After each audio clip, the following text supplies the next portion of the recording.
absolutely love this lady, and she has children, and she still comes to the show, but she doesn't bring her kids, which is maybe next time, right?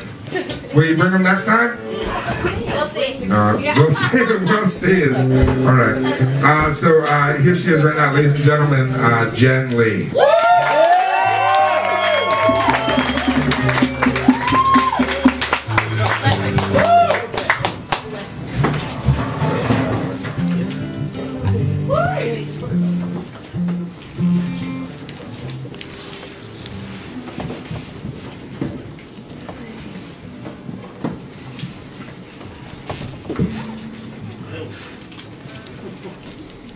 So one of the most memorable Christmases that I had was the one we spent in Africa. And it wasn't my parents' first trip. Their first time had been a few years before, when my sisters and I were really small.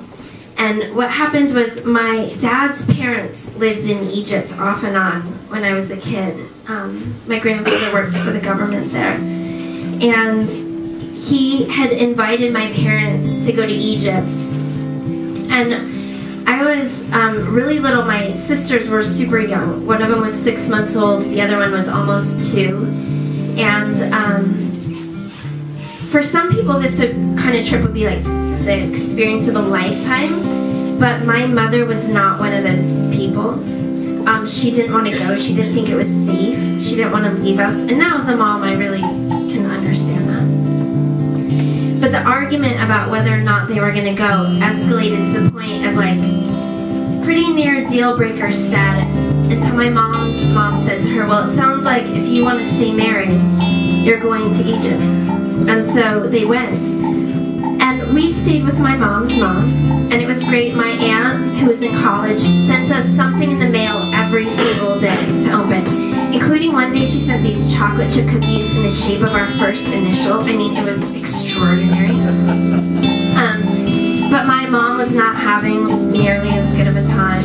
She's claustrophobic and afraid of heights, and I think one of the things they did was tour the inside of one of the pyramids in this really precarious, crowded, dark, high staircase without any kind of railing, and she could just barely breathe.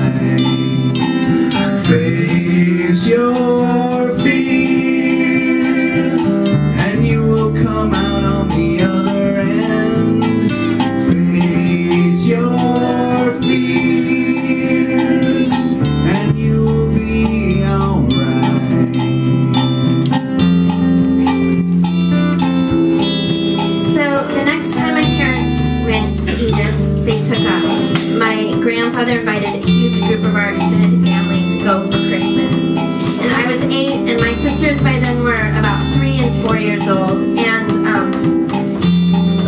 the plan was that we were going to go to Egypt to see my grandparents, and then we were going to go to Kenya on this wildlife tour. And the thing is that it's not like my mom's fears about the safety were unfounded.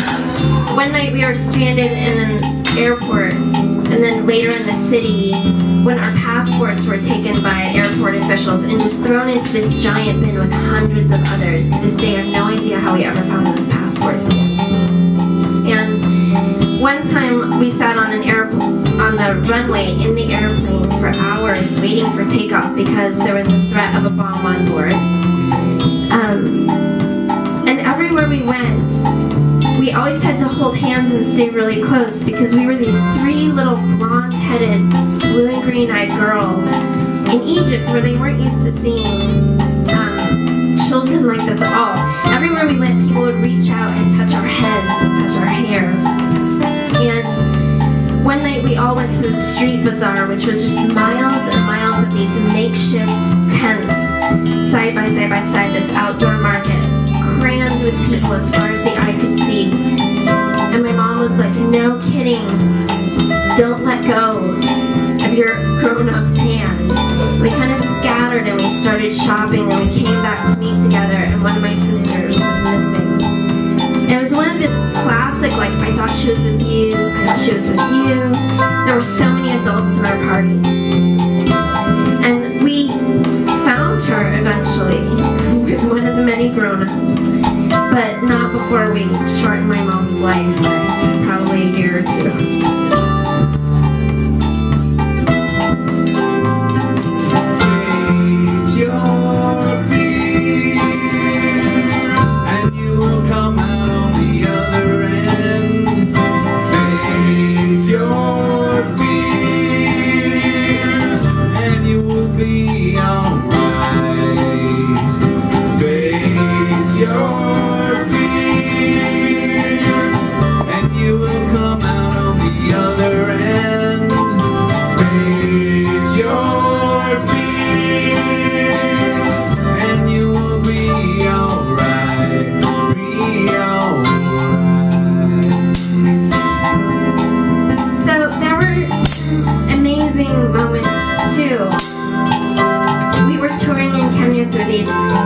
Villages where they did spacers in their ears until their earlobes hung below their shoulders, and they would do tribal dances, and we would drive in the vans through wildlife preserves and see giraffes and elephants just running in the wild.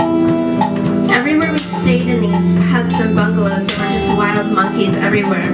One night we were in this dining hall with high rafters, and the monkeys were swinging across, and one of them dropped and fell in a woman's table nearby.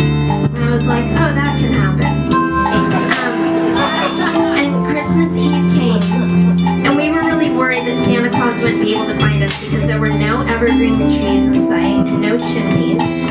So my aunt and uncle cut out a shape of a Christmas tree out of wrapping paper, and they taped it in the window that night. And the next morning after we woke up and had our gifts, we got into the vans and we went on a drive that led us around the base of Mount Kilimanjaro, and we couldn't see the top through the clouds. There was something that felt just kind of holy just being there. It's funny how these trips are kind of like a microcosm for my parents' marriage. And the longer I'm married, I feel like the more I understand. You see, there's a way that you wish that it could always be Christmas morning at Kilimanjaro, or gazelles running through the savannah. But just as often, it's delays on the runway and losing each other in the crowd. And most of the days are lived out someplace in between. But I learned these are the things that you do for love. Sometimes you make hard choices to stay together. But whatever you do, you hold hands and you don't let go.